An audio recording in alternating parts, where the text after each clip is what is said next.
Welcome back. If you've just joined us, you're watching the news at 10 on Channels Television, coming to you live from Lagos. A reminder of our top stories.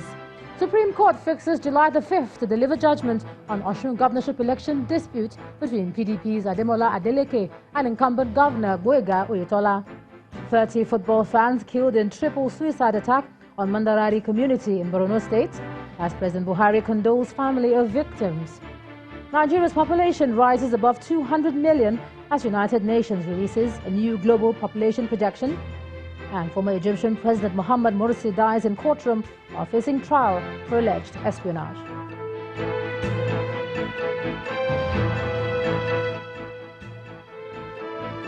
For more information on our top stories, please visit our website channelstv.com. youtube.com/channelsweb has videos of our shows. Also watch Channels Television's live stream on YouTube and other social media platforms using your mobile device browser, or download the Channels TV app for Android and iOS devices from their respective stores. Besides giving you access to news updates on the go, the Channels TV and Channels 24 app have an eyewitness feature that you can use to share pictures, videos, or news of happenings around you. Just install the app, tap and swipe to reveal the menu, and please follow the instructions. We have some pictures to share with you, and let's start off with this one from Zamfara State, showing a road leading to the State General Hospital covered in floods. There it is. Our eyewitness laments the pains residents go through to access medical care, and he wants the state government to do something about it. Our next picture is still on floods, and this time from Lagos-Badagry Expressway, showing residents wading through the water. According to our eyewitness, the flood covers both parts of the road and over a long stretch of the axis. He says using the road has become difficult, and he wants the state to do something about it. Our final picture tonight is from a hill in Nnewi, Anambra State, showing this fallen truck. Our eyewitness reporter says the truck has been this way for more than 6 days, making movement difficult for other road users, and he wants it removed quickly. Thanks for all your images, and do send us some more when you can. The United Nations Population Division has estimated that world population will hit over 7.7 billion in 2019. In the World Population Prospect released today, the medium variance projection indicates that the global population could grow to around 8.5 billion in 2030, 9.7 billion in 2050, and 10.9 billion by 2000, that is. Our correspondent Amarachi Ubani tells us more. According to the report released on Monday, Nigeria's population is estimated to be at over 200 million as of mid-2019, with 99.2 million females and 101.8 million males. The UN says the fine data shows that males outnumber females in Nigeria and the world as a whole, negating the popular belief that women outnumber men in the country. Around the world, the population of men against women is only slightly higher, with an estimated 3.88 billion males compared to 3.82 billion females. The report says the population of Africa has risen by over 32 million in 2018, raising the numbers to over 1.308 billion people on the continent. According to the United Nations Department of Economic and Social Affairs, with a projected addition of over 1 billion people, countries with sub-Saharan Africa could account for more than half of the growth of the world's population between 2019 and 2050. Interestingly, the report says the world is getting older, and so are inhabitants. For example, for the first time in history, persons aged 65 years or over worldwide outnumbered children under age 5 in 2018. The report says there will be more than twice as many persons above the age of 65 as children under 5 by 2050.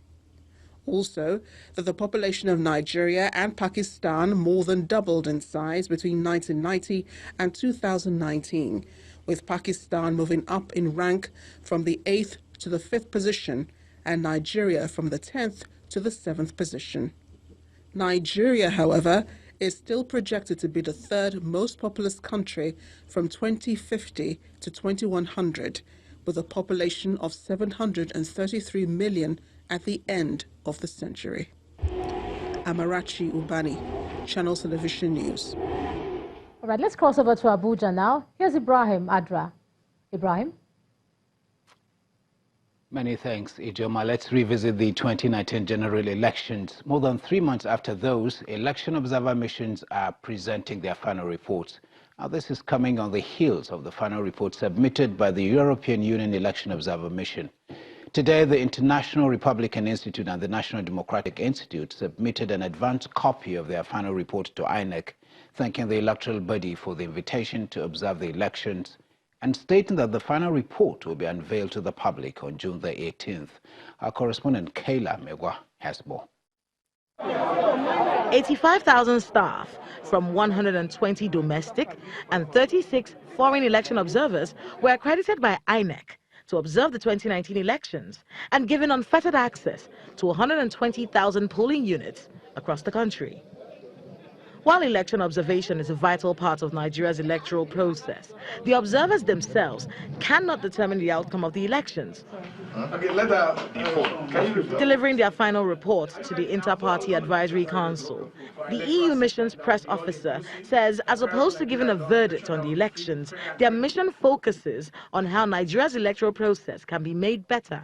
We were looking at the process, not the outcome. As we've noted in the report, there were some good things about the process, but there were also some problematic aspects. And of course, it's up to the people and the institutions of Nigeria about the acceptance of results. IPAC, on the other hand, is more interested in the signing of the Electoral Act before the elections in November. We can sign this one into line now. When we sign this one into law to conduct official staggered elections, then the National Assembly can now look for addendum, what they will add to better improve based on this recommendation. Another recommendation that will come from our own internal review.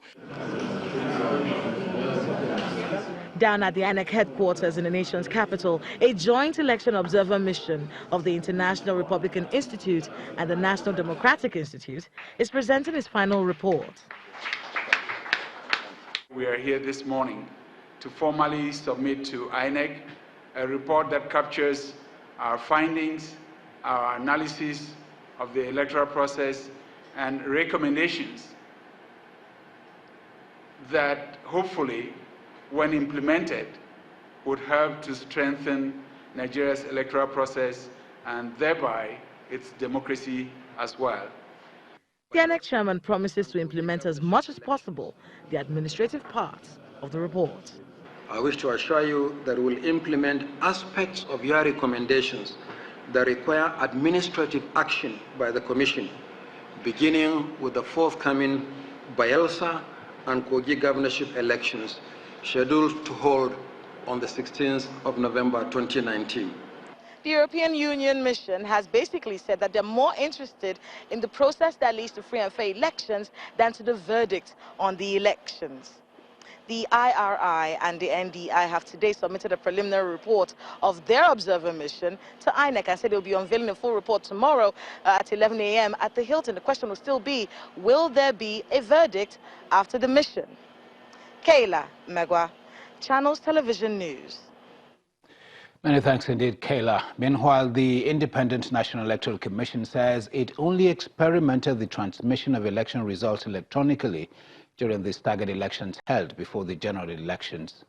The INEC National Commissioner in charge of the Southwest, Solomon Shoebi, mentioned this at the post-election review activities held at the INEC office in Osogbo. Mr. Shoebi explains that the electronic transmission of election results was piloted in Sokoto and tested in Osun governorship election, but was not used for the general elections. Elections were conducted according to law. We used the Federal Constitution of the Federal Republic, we used the Electoral Act, and we used our own guidelines for 2019 general elections. The guidelines are just, everybody asked it. We gave it to media, to political parties, to everybody. If you look at them, all of them, we did not conduct election outside these three instruments. If you look at those three instruments carefully, you will see that there was no way that the issue of transmission ever was highlighted there. And now to the National Assembly. The Deputy President of the Senate, Ovie Omagige, has promised to be non-partisan Senator Omar Agege, who thanked the 67 senators who voted him to emerge as deputy president of the Senate, says the 9th Senate will create the enabling environment for President Muhammadu Buhari to achieve his next-level agenda.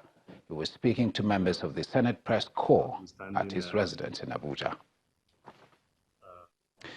Meanwhile, the Speaker of the House of Representatives has given the House Ad Hoc Committee on Welfare less than 2 weeks to complete work on the allocation of offices to lawmakers and sort out their sitting arrangement in the chamber. The Speaker gave this directive while inaugurating the Ad Hoc Committee in the National Assembly. He also inaugurated the committees on selections and media. Well, it's time for a break now, but when the news at 10 returns, Dangote Cement PLC reveals plans to increase operations from 10 countries to more countries with about 8 million tons of cement for export. At some business news, to stay with Channels Television.